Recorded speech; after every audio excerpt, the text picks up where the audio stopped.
और हरियाणा में अब से थोड़ी ही देर बाद नई सरकार का शपथ ग्रहण होने जा रहा है। हालांकि राजनीतिक दल वही रहेगा। बीजेपी के ही पहले मनोहर लाल मुख्यमंत्री थे और अब बीजेपी के ही नायब सैनी मुख्यमंत्री बनने जा रहे हैं। शाम 5 बजे नायब सैनी मुख्यमंत्री पद की शपथ लेने वाले हैं और इससे पहले नायब सैनी को बीजेपी विधायक दल का नेता चुन लिया गया था, जिसके बाद उन्होंने राज्यपाल से मुलाकात कर नई सरकार बनाने का दावा भी पेश कर दिया था। और बहुत बीजेपी रूल्ड स्टेट है, बीजेपी के ही पुराने मुख्यमंत्री थे, नए मुख्यमंत्री भी बीजेपी के बनने जा रहे हैं। और अगर आंकड़ों के गणित की बात करें तो भी ऐसा कोई संकट बीजेपी सरकार पर नहीं दिख रहा है। हाँ, जेजेपी के साथ गठबंधन जरूर टूट गया है और उसकी एक बड़ी वजह लोकसभा चुनाव से पहले सीटों के बंटवारे पर बात ना बन पाना, आम सहमति ना बन पाना, यही वजह बना। और अब क्योंकि जेजेपी दूर अलग हो गई है बीजेपी से, तो अब ये मुख्यमंत्री का चेहरा भी यहाँ पर बदल गया और ये प्रयोग बीजेपी के लिए, चाहे उत्तराखंड की मैं बात करूं या और राज्यों की, सफल प्रयोग रहा है। एन चुनावों से पहले चेहरा बदलना और इस साल के अंत में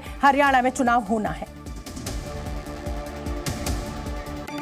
तो 24 के राजपथ में हमारे आज का पोल का जो सवाल है वो जल्दी से आपको दिखा देते हैं। और पोल का सवाल यही है कि क्या मुख्यमंत्री बदलने से, सीएम बदलने से बीजेपी को चुनाव में फायदा होगा? आप जी न्यूज़ के सोशल मीडिया अकाउंट्स पर जाकर अपनी राय जाहिर कर सकते हैं और थोड़ी देर में हम आपको इस पोल के नतीजे भी दिखाएंगे। जवाब देते समय हैशटैग राजपथ का पोल इस्तेमाल करना बिल्कुल मत भूलिएगा। आपको जवाब देने में आसानी हो, इसके लिए 24 का राजपथ देखते रहिए।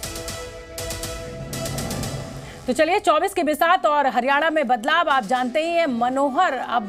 मनोहर लाल मुख्यमंत्री नहीं होंगे, अब नायब सैनी मुख्यमंत्री होंगे। इन 3 तस्वीरों के जरिए जल्दी से हरियाणा की राजनीति मैं आपको समझा देती हूं। आज हरियाणा में एक बड़ा बदलाव किया गया है। जेजेपी और बीजेपी का गठबंधन टूटा है, लेकिन बीजेपी के पास क्योंकि 41 की संख्या मौजूद थी 90 में से और 46 पर बहुमत साबित होता है, तो और 7 निर्दलीय है, तो ये माना जा रहा है कि ऐसा बहुत संकट नंबर्स का बीजेपी के पास नहीं है। लेकिन हाँ, लोकसभा चुनाव से पहले क्योंकि जेजेपी से, दुष्यंत चौटाला से बात नहीं बन पाई सीट बंटवारे को लेकर, इसीलिए ये पूरी लड़ाई हुई है। लोकसभा में 10 सीटें हैं हरियाणा में और 10 की 10 सीटें 2019 में बीजेपी ने जीती थी। उसमें से 2 सीटें जेजेपी मांग रही थी, जिसपे सहमति नहीं बनी और अब ये नए मुख्यमंत्री शपथ लेने वाले।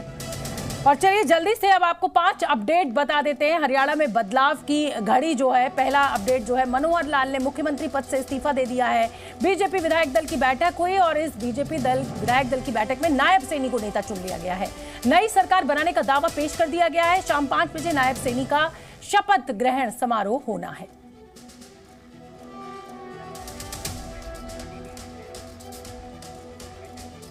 और हरियाणा में नई सरकार गठन को लेकर पूर्व मुख्यमंत्री भूपेंद्र सिंह हुड्डा ने बीजेपी पर बड़ा हमला बोला है। हुड्डा का कहना है कि बीजेपी अपनी नैतिकता खो चुकी है, हरियाणा में राष्ट्रपति शासन लगना चाहिए।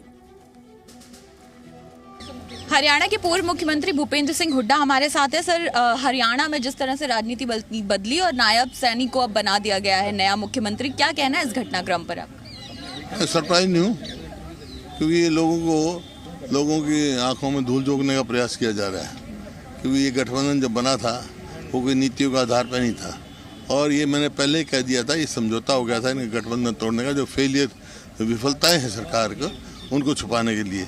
लेकिन कितनी ये करें इस बात है, हरियाणा के लोग छत्तीसवादी मन बना चुकी हैं। आने वाले चुनाव में 2024 में हरियाणा में कांग्रेस की सरकार बनेगी। और सर, कांग्रेस की ओर से आप क्या मांग रख रहे हैं? राष्ट्रपति शासन लागू करने की बात आप कह रहे हैं हरियाणा में। मैंने कहा क्योंकि ये जो मौजूदा सरकार है बीजेपी की और जेजेपी की और बीजेपी की, इनका नैतिक आधार नहीं रहा है, मॉरल वो नहीं रहा है शासन चलाने का। तो राष्ट्रपति के उसमें हो जाना चाहिए, प्रेसिडेंट रूल करके चुनाव कराने चाहिए। तो भूपेंद्र हुड्डा को आप सुन रहे थे, जो साफ तौर पर कह रहे हैं कि राष्ट्रपति शासन लागू कर देना चाहिए हरियाणा में और चुनाव कराने चाहिए। अंजलि सिंह, जी मीडिया, दिल्ली। और हरियाणा में सियासी उलटफेर पर कांग्रेस की नेता शैलजा कुमारी ने क्या कुछ कहा है, वो भी आपको सुनना चाहिए। हरियाणा की राजनीति में बड़ा उलटफेर, नायब सैनी होंगे नए मुख्यमंत्री और कांग्रेस किस तरह से इस पूरे घटनाक्रम को देखती है। हमारे साथ हरियाणा की वरिष्ठ नेता कुमारी शैलजा मौजूद है। मैम, इस उलटफेर को कैसे देखते हैं और मनोहर खट्टर की छुट्टी ये किस वजह से हुई, किस तरह से देखती है कांग्रेस इस पूरे घटनाक्रम को? कंट्रोल तो सरकार पर या प्रशासन पर पहले दिन से नहीं था और जैसे जैसे समय बीतता गया वो और ज़्यादा बातें सामने आने लगी और अब ऐसा लगा कि जैसे इनका गठबंधन जो कि स्वार्थ पर आधारित था, जब ये गठबंधन टूटा, हालांकि टूटने की कवायद बहुत समय से लगाई जा रही थी। Zee News.